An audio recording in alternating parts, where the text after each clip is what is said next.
Որ Հայաստանում մեկ անձի իշխանություն է ու Նիկոլ Փաշինյանն է բոլորի փոխարեն որոշումներ կայացնում, իսկ իշխող ֆրակցիան էլ իրենցից մեկի բնորոշմամբ ու սաբարկերի հավաքածու է, հայտնի է վաղուց։ Սակայն պարզվում է Նիկոլ Փաշինյանը կառավարում է նաև իր թիմակիցների անձնական կյանքը։ Մեզ պատմեցին, որ նա արգելել է իր թիմակիցների ապահարզանները։ Վերջերս թիմակիցներից մեկը նրան տեղեկացրել է, որ նման որոշում է կայացրել, ուզում է բաժանվել կնոջից եւ նոր կյանք սկսել։ Փաշինյանն արգելել է անել դա մոտավորապես այն պատճառաբանությամբ, որ ԿՊ-ում արդեն լրացրել են ապահարզանների լիմիտը եւ այլևս ոչ մեկն իրավունք չունի բաժանվել, որ հանրության աչքում էլ ավելի չընկնեն։ Չէ՞ որ հիմա ինքը Բարքերի ոստիկանի դեր է ստանձնել եւ հոգեվորականներին բարոյականության դասեր է տալիս։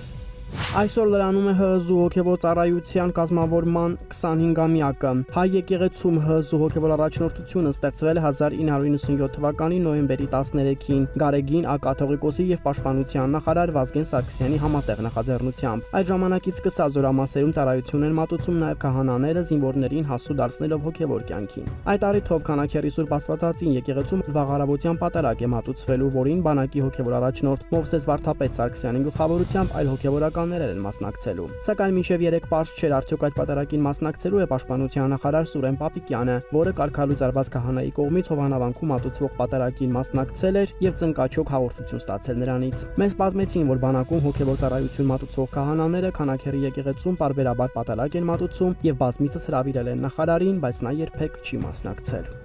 ՀՀ երրորդ նախագահ Սերժ Սարգսյանի քննադատություններին ի պատասխան Փաշինյանը խոստացավ մինչև տարեվերջ հրապարակել բանակցային փաստաթղթերը, որոնք արդեն սկանավորվում են, ձեռքի հետ էլ փորձեց շանտաժ անել։ Նաև քո գրած մի նամակ եմ մեջը դնելու, որ չմտածես առեմ համարում։ Առեմ համարում արտահայտություն հայերենում մի դեպք չկա։ 3 ԱԺ-ում տված ճեպածրույցի ժամանակ Փաշինյանից հետաքրքրվեցինք, ինչ նամակի մասին է խոսքը։ Նա չցանկացավ փակագծեր բացել, միայն ասաց, որ նամակը ոչ թե իրեն էր ուղղված, այլ մեկ այլ երկրի ղեկավարին, եւ հիմա ինքը հանձնարարել է գաղտնազերծման գործընթաց սկսել եւ նամակը բանակցային փաստաթղթերի փաթեթի հետ անպայման կհրապարակվի։ Որոշ տեղեկություններով խոսքը ՌԴ նախագահային ուղղված նամակի մասին է, որը Սերժ Սարգսյանը գրել է 2016-ին ապրիլյան քարորիա պատերազմի ժամանակ։ Կցկտուր տեղեկությունների համաձայն Սերժ Սարգսյանը այդ նամակում ռազմական աջակցություն ակնկալում ՌԴ-ից, նշելով, որ մեր ռազմական բալանսը խախտված է։ Սակայն հակառակ թիմում վստահ են, որ ոչ միայն երրորդ, այլև ՀՀ բոլոր նախագահները հանուն բանակի եւ հանուն Հայաստանի նույնաբովանդակ գրագրության մեջ են եղել տարբեր պետությունների առաջնորդների հետ։ Իդեպ Փաշինյանն ասաց նաև, թե ինչու մինչ այժմ չի հրապարակել բանակցային փաստաթղթերի փաթեթը, որի առաջարկը նախկին նախագահներն անում են շարունակ։ Ասաց, որ պատահական չի ընտրվել տարեվերջը, իր կարծիքով դա կարող էր անել միայն ԵԱՀԿ Մինսկի խմբի լուծարումից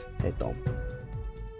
3 խորհրդարանի հերոսն Անդրանիկ Քոչարյանն էր, որի պատճառով կարելի է ասել բյուջեի քննարկման բնականon ընթացքը տապալվեց, քանի որ սահմանված ընթացակարգով պարտադիր ելույթ ունեցողների մեջ էր նաև նա, սակայն իր ելույթի ժամանակ նիստերի դահլիճում չէր։ Նրա բացակայության փաստն իրարանցում առաջացեց դահլիճում քննարկմանը ներկա Փաշինյանն էր նյարդային տեսքով ինչ-որ բան էր խոսում նստած տեղից, եւ նիստը վարողը ստիպված եղավ 20 րոպե ընդմիջում հայտարարել, բայց ընդմիջում հայտարարելուն պես Քոչարյանը մտավ դահլիճ, սակայն նիստն այլևս չշարունակեցին։ Փոխարենը Քոչարյանը մեղավոր դեմքով մոտեցավ Փաշինյանին, որի ձայնը թեպետ լսելի չէր, բայց դեմքից երևում էր, որ հանդիմանում է նրան։ Մոտավորապես այն տեսքով, թե դու ով դարձար, որ արհամարեցիր մեզ։ Եվ ինչպես սպասվում էր, հետո քեն քշեց։ Ընդմիջումից հետո, երբ ելույթ էր ունենում Անդրանիկ Քոչարյանը, նա տևական ժամանակ չէր վերադառնում նիստերի դահլիճ, չնայած Քոչարյանը ներողություն խնդրեց իր պատճառով առաջացած անախորժ իրավիճակի համար եւ ինքն էլ իր հերթին ոչ կա գլորեց ԱԺ քարտուղարության վրա, թե դուք պարտավոր եք իմ ելույթից առաջ նախապես ինձ տեղեկացնել, եթե տեսաք, որ դահլիճում չեմ։ Միայն Քոչարյանի ելույթի վերջում Փաշինյանը վերադարձավ դահլիճ։